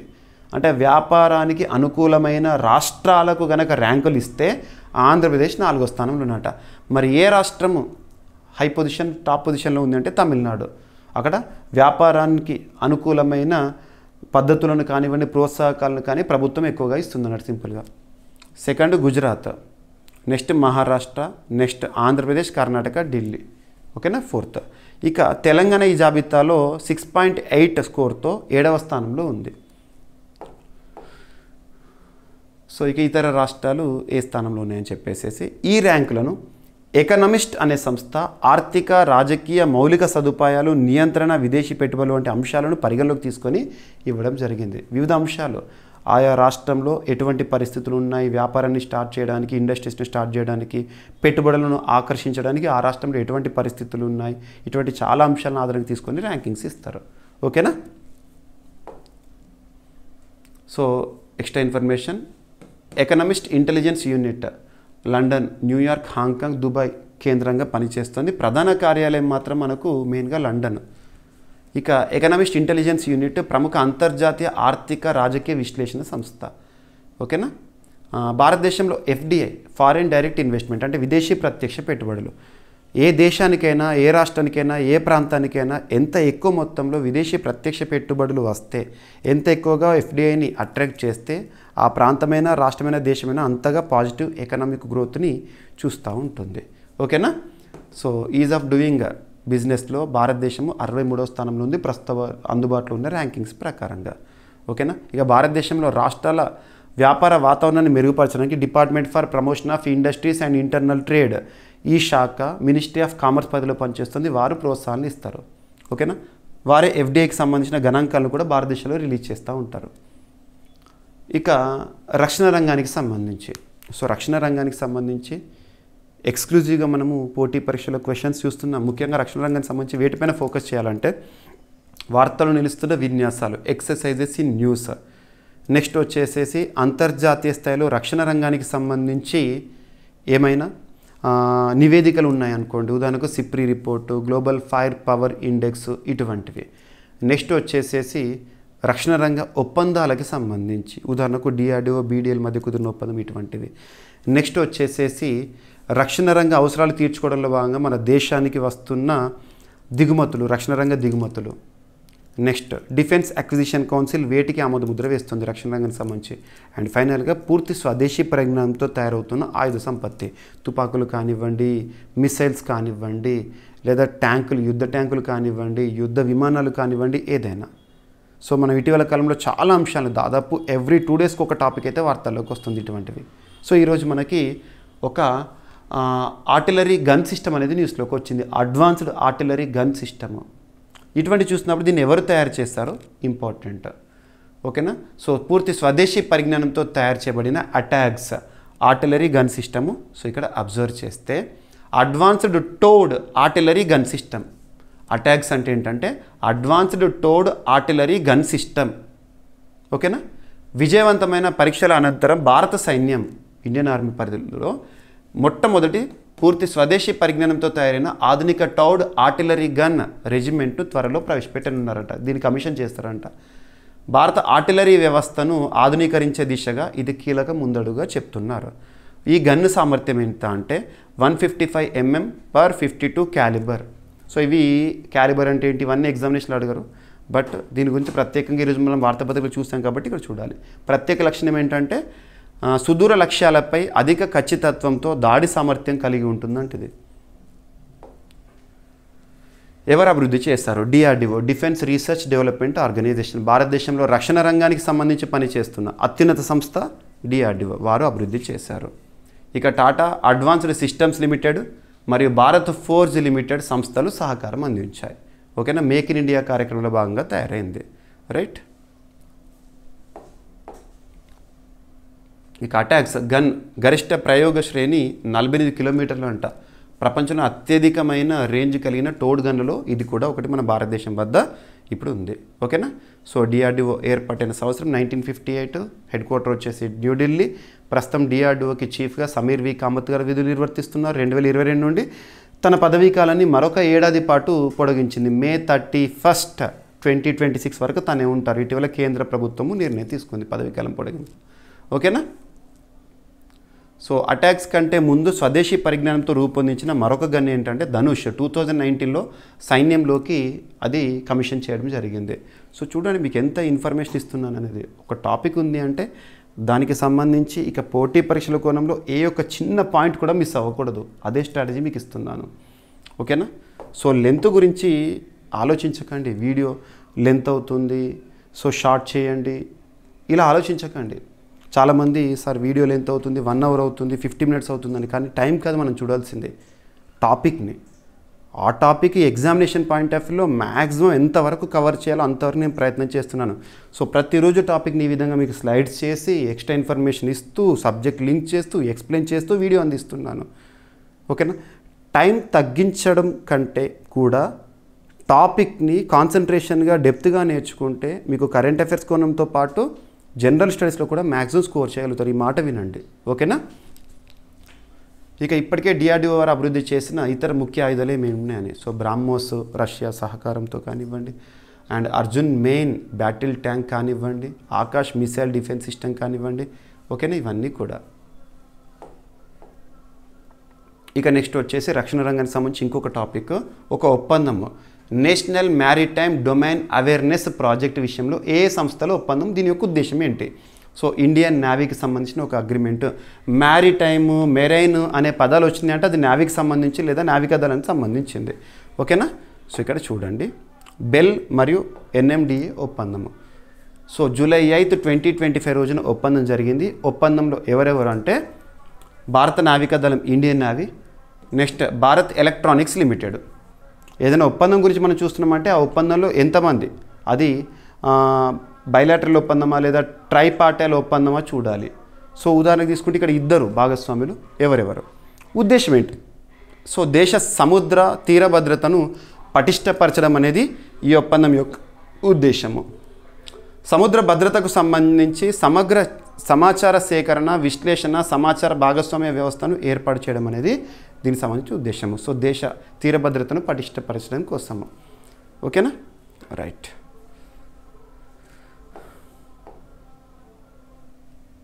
So BEL head quarter Bengaluru, 1954లో ఏర్పాటైన సంస్థ, భారతదేశ ప్రభుత్వ పరిధిలో పనిచేసిన సంస్థ. రైట్. ఇక Indian navy day December 4th every year కూడా. ప్రస్తుతం ఎవరున్నారు నేవీ చీఫ్గా? ఇక ఇటీవల SNT సైన్స్ అండ్ టెక్నాలజీలో భాగంగా మనం రకరకాల వ్యాధుల గురించి, ఆ వ్యాధులకు అడ్డుకట్ట వేయడానికి జరుగుతున్న పరిశోధనల గురించి, వ్యాక్సిన్స్ గురించి, మెడిసిన్స్ గురించి చూస్తున్నాము. సో ఇక్కడ అలాంటి టాపిక్స్ ఇక్కడ. సో కోయాటమ్ బేబీ లేదా కోయాటమ్ అనే ఒక మెడిసిన్ వార్తల్లోకి వచ్చింది ప్రపంచంలోనే మొట్టమొదటిసారి. సో పిల్లల కోసం, చిన్న పిల్లల కోసము మలేరియా వ్యాధిని అడ్డుకట్ట వేయడానికి ఉపయోగించే ఒక వ్యాక్సిన్ నోవార్టిస్ వారు తయారు చేస్తూ వార్తల్లోకి వచ్చారు. మెడిసిన్ ఆ పేరేంటి, ట్యాబ్లెట్ పేరేంటి, ఎవరు తయారు చేశారు, ఎందుకోసం, సరిపోతుంది, 3 లైన్లో సరిపోతుంది. ఓకేనా. కోయాటమ్ బేబీ శిశువుల కోసం తొలి మలేరియా ఔషధం అనేది రీసెంట్గా న్యూస్లోకి వచ్చింది. స్విట్జర్లాండ్ ప్రభుత్వం కోయాటమ్ బేబీ అనే ప్రపంచంలోనే మొట్టమొదటి మలేరియా మందుకు అనుమతి ఇచ్చింది. ప్రపంచంలో మొట్టమొదటి మలేరియా మెడిసిన్. ఈ మందు ఇక్కడ వ్యాక్సిన్ కాదు, ఇది మెడిసిన్. ఈ మందు ప్రత్యేకంగా పసికందులు అంటే నవజాత శిశువులు అంటే నియోనాటల్, అప్పుడే జన్మించిన వారు, నెల రోజుల్లోపు పిల్లలు, వాళ్ళ కోసము, 6 నెలల కంటే తక్కువ వయసు గల వారి కోసం అభివృద్ధి చేయబడింది. ఆఫ్రికాలోని 8 దేశాలు కూడా త్వరలోనే ఫాస్ట్ ట్రాక్ పద్ధతిలో ఈ మందుకు అనుమతి ఇవ్వనున్నాయి. ఓకేనా. సో గుర్తుంచుకోండి, స్విట్జర్లాండ్ ప్రభుత్వము ఇచ్చింది ఇటీవల ఆమోదము. మరి దీనికి సంబంధించి ఎవరు తయారు చేశారంటే నోవార్టిస్ వారు తయారు చేశారు. కోయాటమ్ బేబీ అంటే ఏంటంటే ఇది శిశువుల కోసం ప్రత్యేకంగా రూపొందించబడిన ఆర్టెమెథర్ ల్యూమెఫాంట్రిన్ అనే ఔషధ సమ్మేళనంతో తయారు చేయండి. అంటే ఇది ఏంటంటే active pharmaceutical ingredient, API. Active pharmaceutical ingredient అంటే ఏంటంటే ఉదాహరణకు మనం జ్వరం వచ్చినప్పుడు ట్యాబ్లెట్ వేసుకుంటాము. డోలో 650 అని, కాల్పాల్ అని, పారాసిటమాల్ అని రకరకాలుగా వేసుకుంటాము. సో బ్రాండ్ నేమ్స్ ఇవన్నీ. డోలో 650 అనేది, కాల్పాల్ అనేవి ఇవన్నీ కూడా బ్రాండ్ నేమ్స్. కానీ అందులో ఉండే ఆ మెయిన్ ఔషధం ఉంటుంది కదా, అంటే మనకు జ్వరాన్ని తగ్గించడానికి యాంటీపైరెటిక్ అంటాం కదా. సో అది ఏదైతే ఉంటుందో దాన్ని యాక్టివ్ ఫార్మాస్యూటికల్ ఇంగ్రీడియంట్ అంటాం. యాక్టివ్ ఫార్మాస్యూటికల్ ఇంగ్రీడియంట్ అనేది అన్నిట్లో సేమే. దానికి అడిటివ్స్ ఉంటాయి కదా, అడిటివ్స్ని అడిషన్ చేయడంలోనే కంపెనీ బ్రాండ్ తేడా అవుతుంది. గుర్తుంచుకోండి. ఓకేనా. సో ఇది ఏపీఐ. ఇక ఎవరు అభివృద్ధి చేశారు? సో నోవార్టిస్ సంస్థ దీన్ని అభివృద్ధి చేయడం జరిగింది. ఓకేనా. Very very important. స్విట్జర్లాండ్ ఆమోదంతో ఈరోజు వార్తల్లోకి వచ్చింది ఇది.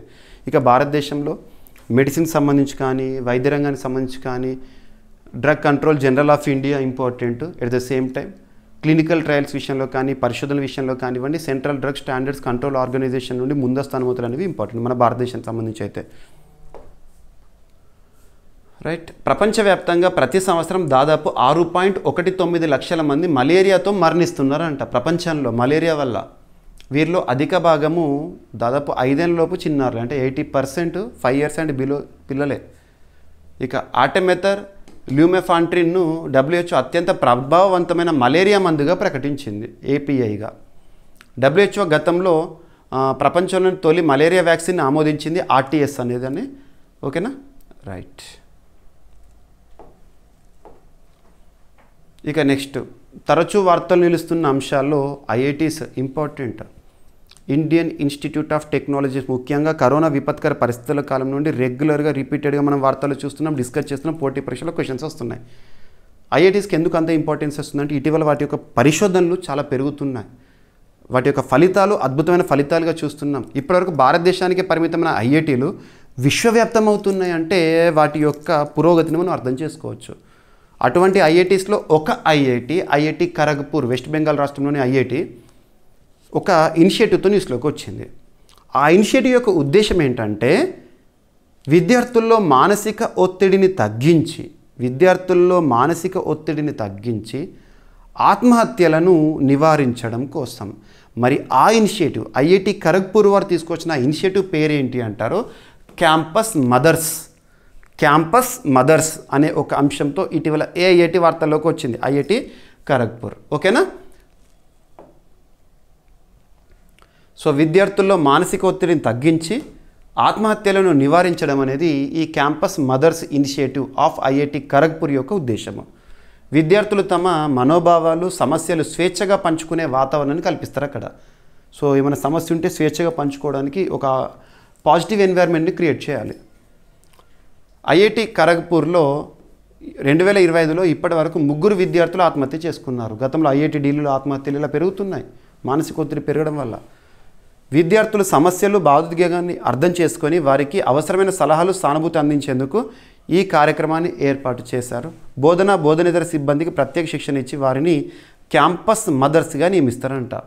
బోధన చేసే వాళ్ళను, బోధనేతర సిబ్బందిని ప్రత్యేకంగా శిక్షణను ఇచ్చి, ఓకేనా, నివారణ కోసం కూడా మార్గాలు వెతుకుతారన్నట్టు. ఐఐటి ఖరగ్పూర్ భారతదేశంలో మొట్టమొదటి ఐఐటీస్లో ఒక ఐఐటి, ఓకేనా, గుర్తుపెట్టుకోండి. రైట్.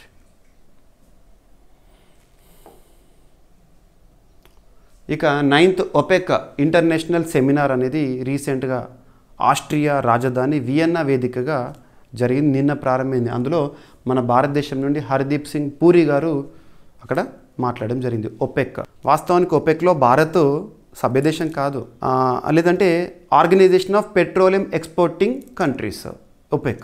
అందులో భారతదేశం సభ్యదేశం కాదు, కానీ భారతదేశము పెట్రోలియంలో అతిపెద్ద దిగుమతిదారుగా ఉంది కదా. సో భారత్ కూడా ఇటువంటి సమ్మిట్లో ఇంపార్టెన్స్ ఉంటుంది, ఓకేనా. So first OPEC full form చూడండి. Organization of the petroleum exporting countries. OPEC organization of the petroleum exporting countries అంటే పెట్రోలియంని ఎగుమతి చేసే దేశాల సమాఖ్య. ఈ OPEC అనేది 1960 ఇయర్లో ఏర్పాటైంది. దీని యొక్క హెడ్ క్వార్టర్ ఎక్కడ అంటే వియన్నా, ఆస్ట్రియా దేశ రాజధాని. సభ్య దేశాలు ప్రస్తుతం 13 ఉన్నాయి. భారతదేశం సభ్యదేశం కాదు. OPECలో భారతదేశం సభ్యదేశం కాదు. మనం ఆయిల్ని ఎక్స్పోర్ట్ చేసేది కాదు, మనం ఆయిల్ని దిగుమతి చేసుకుంటాము, ఓకేనా. నెక్స్ట్, ప్రపంచ చమురు ఉత్పత్తిలో OPEC దేశాల వాటా దాదాపు 40%. భారత్ OPECలో సభ్యదేశం కాదు, కానీ ప్రధాన చమురు దిగుమతి దేశాల్లో ఒకటి, ఓకేనా. భారత్ తన మొత్తం చమురు అవసరాల్లో 85% పైగా దిగుమతులపైనే ఆధారపడి ఉంటుంది. ఇక 9th OPEC సమ్మిట్ అనేది ఇటీవల హెడ్ క్వార్టర్ వియన్నాలో జరిగింది. సో ఈ సెమినార్లో భారత కేంద్ర పెట్రోలియం సహజ వాయు శాఖ మంత్రి హర్దీప్ సింగ్ పూరి గారు ప్రసంగించారు. ఏ అంశం అక్కడ డిస్కషన్ అంటే oil markets, energy security, growth, prosperity. Oil markets గురించి చర్చ. చమురు ఉత్పత్తి, సరఫరా, ఇంధన భద్రత, ప్రపంచ ఆర్థిక వృద్ధిలో చమురు మార్కెట్ల పాత్రపై అంతర్జాతీయంగా చర్చ అనేది అందులో జరుగుతుంది. స్టాటిక్ పాయింట్స్ ఇంపార్టెంట్ OPEC గురించి అడుగుతారు ఎగ్జామినేషన్లో. ఇక నెక్స్ట్ ఒక ఛాలెంజ్, కళా సేతు అనే ఒక ఛాలెంజ్. ఇది AI ఆధారిత భాషా సాంకేతిక ఛాలెంజ్ అనేది న్యూస్లోకి వచ్చింది. ఏ మంత్రిత్వ శాఖలో అంటారు ఎగ్జామినేషన్లో direct bit. So ministry of information and broadcasting, ప్రస్తుతం కేంద్రంలో లేదా భారతదేశంలో కేంద్ర మంత్రిగా ministry of information and broadcasting సమాచార మంత్రిత్వ శాఖకి మంత్రిగా ఎవరున్నారంటే శ్రీ అశ్విని కుమార్ వైష్ణవ్ గారు ఉన్నారు. తనే రైల్వే శాఖకు కూడా విధులు నిర్వర్తిస్తున్నారు, ఓకేనా. So Kala Setu real time content generation tech for Bharat వేవెక్స్ స్టార్టప్ ఛాలెంజ్ అనేది రీసెంట్గా న్యూస్లోకి వచ్చింది. సో July 8, 2025 ప్రారంభమైంది. ఈ మంత్ ఎండింగ్ వరకు కూడా ఈ ఛాలెంజ్ అనేది ఓపెన్గా ఉంటుంది. ఏ మంత్రిత్వ శాఖ. సో ఇక్కడ వేదిక వేవెక్స్ స్టార్టప్ యాక్సిలరేటర్ ప్లాట్ఫామ్, ఓకేనా. So Kala Setu real time language tech for Bharat.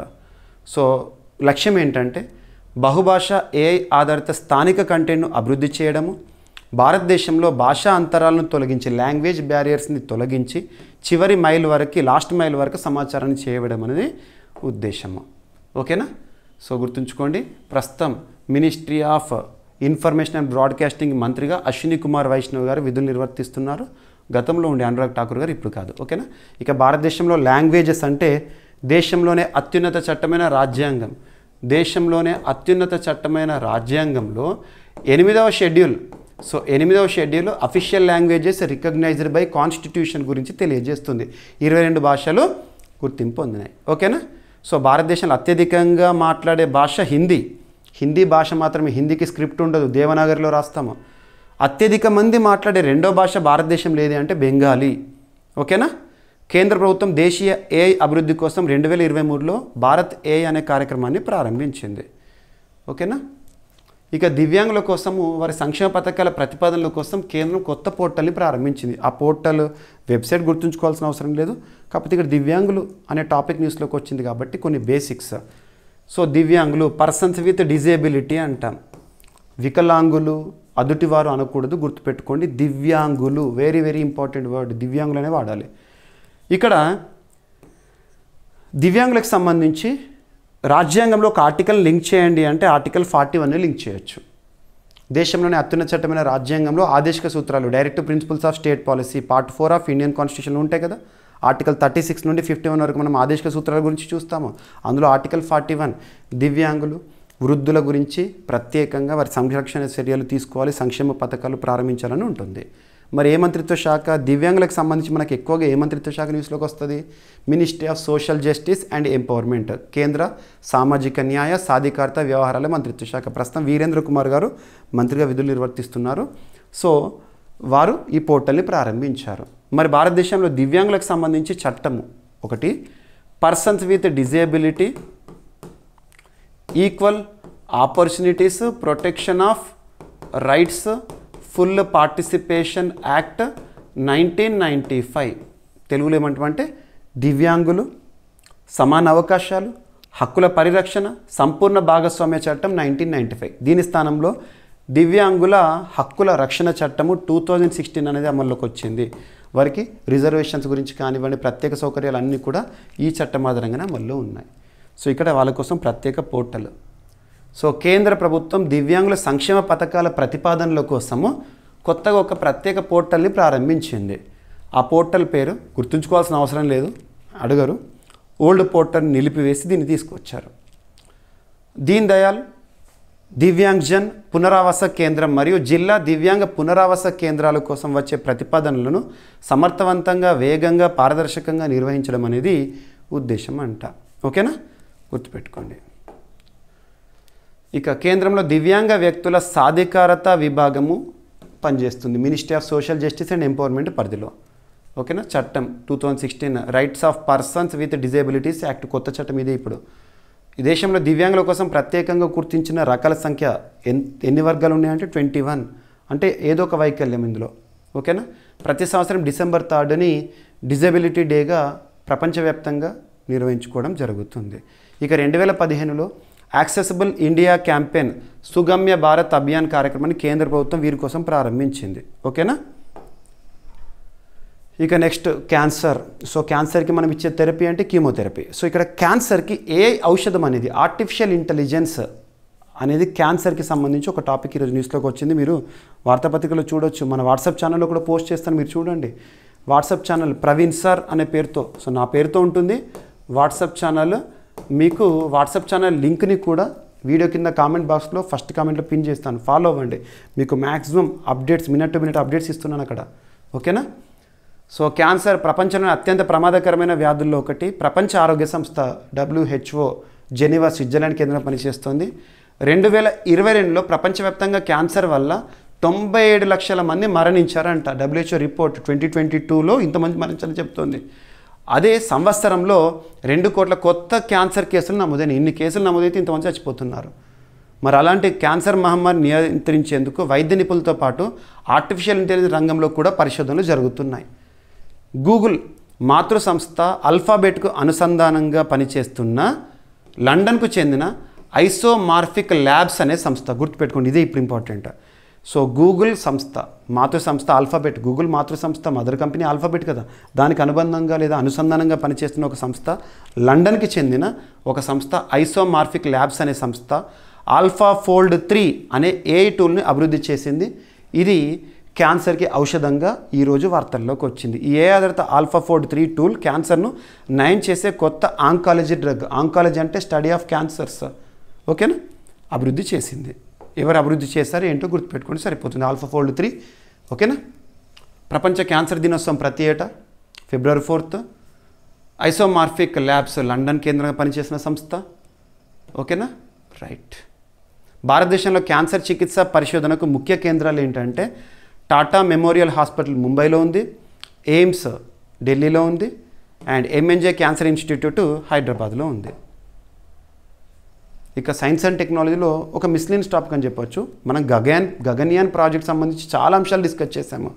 గగన్యాన్కి సంబంధించి ఎప్పుడు జరగబోతోంది ప్రయోగము, మరి గగన్యాన్లోకి ఎంపికైన వ్యోమగాముల పేర్లు ఏంటి, అఫీషియల్గా అనౌన్స్ చేశారు, అవన్నీ కూడా చూస్తున్నాము. సో ఇక్కడ ప్రొపల్షన్ సిస్టమ్ని పరీక్షిస్తూ ఇస్రో వార్తల్లోకి వచ్చింది. ఇండియన్ స్పేస్ రీసెర్చ్ ఆర్గనైజేషన్, భారతదేశంలో అంతరిక్ష రంగంలో పనిచేస్తున్న అత్యున్నత సంస్థ ఇస్రో, బెంగళూరు కేంద్రంగా పనిచేస్తుంది. ఇస్రోకి ప్రస్తుతం చీఫ్గా వి నారాయణన్ గారు ఉన్నారు. సో ఇస్రో పరిధిలో రీసెంట్గా గగన్యాన్కి సంబంధించి ప్రొపల్షన్ సిస్టమ్ని విజయవంతంగా పరిశీలించారంట. ఓకేనా, ఇంజన్ అన్నట్టు సింపుల్గా. ఇస్రో ప్రతిష్టాత్మక చేపట్టిన గగన్యాన్ మానవ సహిత అంతరిక్ష యాత్ర కోసం ప్రొపల్షన్ సిస్టమ్ పరీక్షలు నిర్వహించింది. ఈ పరీక్షలు ఎక్కడ అంటే తమిళనాడులోని మహేంద్రగిరి ప్రొపల్షన్ కాంప్లెక్స్లో జరిగినాయి. ఓకేనా, సో సరిపోతుంది.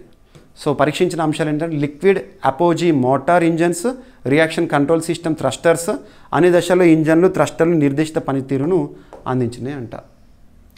రైట్.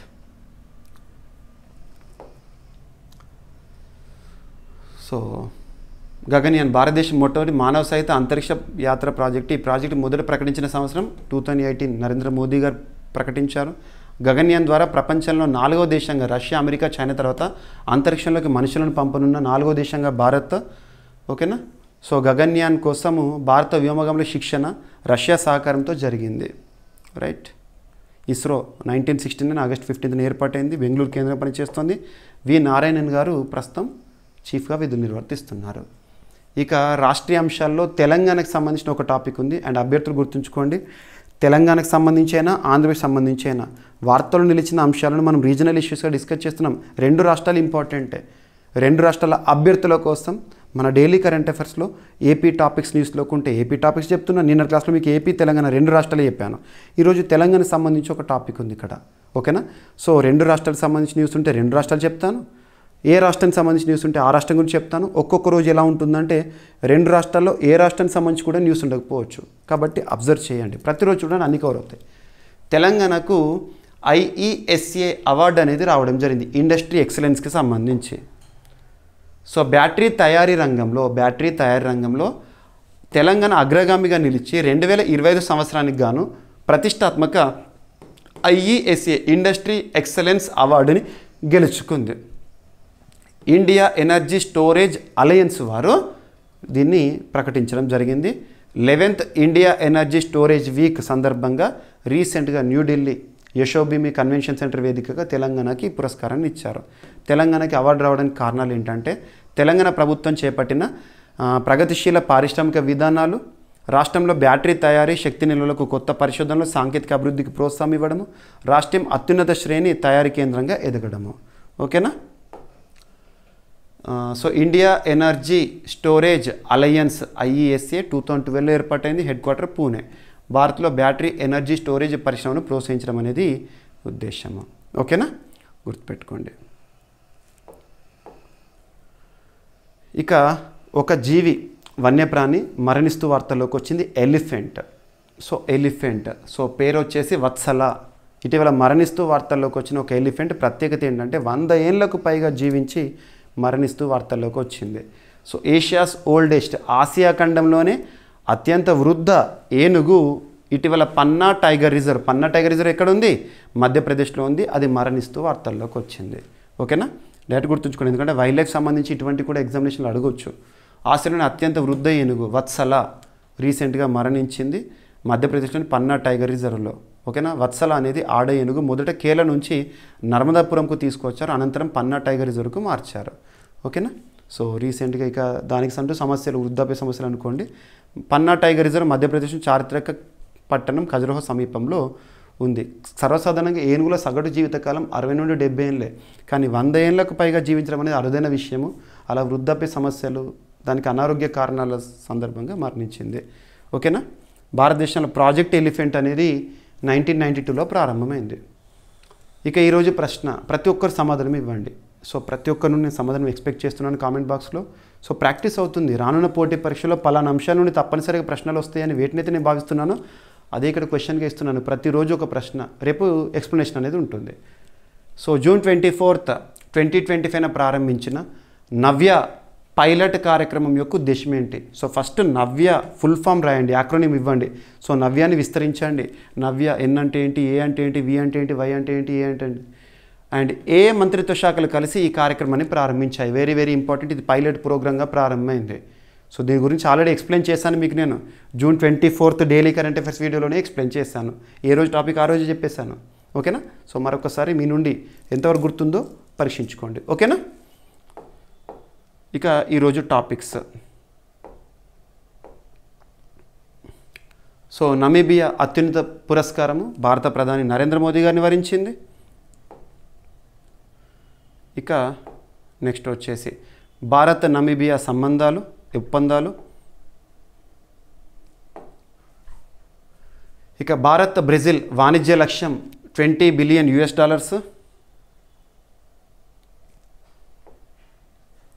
నెక్స్ట్ వచ్చేసి యూరోజోన్లోకి బల్గేరియా. సో యూరోజోన్కి సంబంధించిన అంశము, ఎన్ని దేశాలు, ఎన్నవ దేశము. అండ్ నెక్స్ట్ వచ్చేసి క్రూయిజ్ భారత్ మిషన్లో చేరిన తొలి రాష్ట్రం ఏదంటారు? గుజరాత్. ఈ మిషన్ యొక్క ఉద్దేశం ఏంటి? అండ్ కేరళలో సెమీ సర్క్యులర్ తరగతి గదుల విధానము ప్రాముఖ్యత. సెమీ సర్క్యులర్ అంటే ఏంటి? ఏ సినిమా ఇన్స్పిరేషన్ ఆధారంగా? దీని యొక్క ప్రయోజనం ఏంటి విద్యార్థులకు సంబంధించి? And the admiralty jurisdiction and settlement of maritime claims act 2017 ఇటీవల కేరళ హైకోర్టుని ఆశ్రయించింది. ఒక కేసు వేశారు లైబీరియా షిప్ పైన. అండ్ ప్రాంతీయ వ్యాపార వాతావరణంలో ఏపీకి 4వ స్థానం దక్కింది. ఎవరు రిలీజ్ చేశారు? ఎకనామిస్ట్ ఇంటెలిజెన్స్ యూనిట్ అనే సంస్థ. టాప్లో ఎవరున్నారు? అండ్ స్వదేశీ ఆధునిక టౌడ్ ఆర్టిలరీ గన్ సిస్టమ్ని డిఆర్డిఓ అభివృద్ధి చేశారు. ఇక అతి త్వరలో సైన్యంలోకి చేరనుంది ఇది. Next national maritime domain awareness project అనేది రీసెంట్గా న్యూస్లోకి వచ్చింది. ఒప్పందం ఏంటి? ఎవరెవరికి? ఇండియన్ నేవీకి, భారత్ ఎలక్ట్రానిక్స్ లిమిటెడ్కి. సో తీర భద్రత కోసం ఉద్దేశించబడింది. అండ్ కాటోమ్ అనే ఒక మెడిసిన్ ఇటీవల స్విట్జర్లాండ్ ఆమోదించింది. సో ఇది ప్రత్యేకత. ప్రపంచంలో తొలి చిన్నపిల్లల కోసం మలేరియాకి అడ్డుకట్ట వేసే ఒక మెడిసిన్గా చెప్పొచ్చు. నోవార్టిస్ వారు తయారు చేశారు. అండ్ క్యాంపస్ మదర్స్ అనే ఒక ఇనిషియేటివ్ ఐఐటి కాన్పూర్కి సంబంధించింది. సో విద్యార్థుల మానసిక ఒత్తిడిని తగ్గించి సూసైడ్స్ని నివారించడం. Next 9th OPEC international seminar అనేది రీసెంట్గా వియన్నా ఆస్ట్రియా వేదికగా జరిగింది. సో పెట్రోలియం ఎక్స్పోర్టింగ్ కంట్రీస్కి సంబంధించి. కళాసేతు అనే ఒక ఛాలెంజ్ ఇటీవల మినిస్ట్రీ ఆఫ్ ఇన్ఫర్మేషన్ అండ్ బ్రాడ్కాస్టింగ్కి సంబంధించిన ఛాలెంజ్ న్యూస్లోకి వచ్చింది. అండ్ దివ్యాంగుల సంక్షేమ పథకాల ప్రతిపాదనలకు కేంద్రం కొత్త పోర్టల్ని ప్రారంభించడం జరిగింది. దివ్యాంగులకు సంబంధించిన బేసిక్ పాయింట్స్ గుర్తుపెట్టుకోండి. క్యాన్సర్కు ఏ ఔషధం? సో ఎవరు తయారు చేస్తారు? దాని యొక్క ప్రత్యేకత ఏంటి? అండ్ గగన్యాన్ ప్రొపల్షన్ సిస్టమ్ను పరీక్షించిన ఇస్రో. సో ప్రొపల్షన్ సిస్టమ్ యొక్క ప్రత్యేకత చూసాం ఇక్కడ.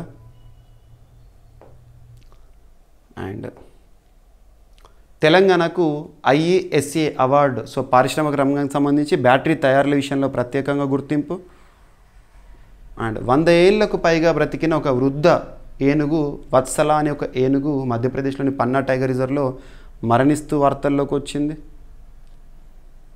సో జూన్ 24, 2025 ప్రారంభించిన నవ్య పైలట్ కార్యక్రమం యొక్క ఉద్దేశం ఏంటి? ఏ మంత్రిత్వ శాఖలు కలిసి ఈ కార్యక్రమాన్ని ప్రారంభించాయి? ప్రతి ఒక్కరు సమాధానాన్ని కామెంట్ బాక్స్లో ఇవ్వండి. ఈ వీడియో కనుక నచ్చితే లైక్ చేయండి. మీ ఫ్రెండ్స్ అందరికీ, ఆస్పిరెంట్స్ అందరికీ వీడియోని షేర్ చేయండి. ఏమైనా మిస్లేనియస్ టాపిక్స్ ఉంటే నో నీడ్ టు వర్రీ, రేపటి క్లాస్లో జోడించి డిస్కస్ చేస్తాను. రేపు మళ్ళీ కలుద్దాం. Thank you.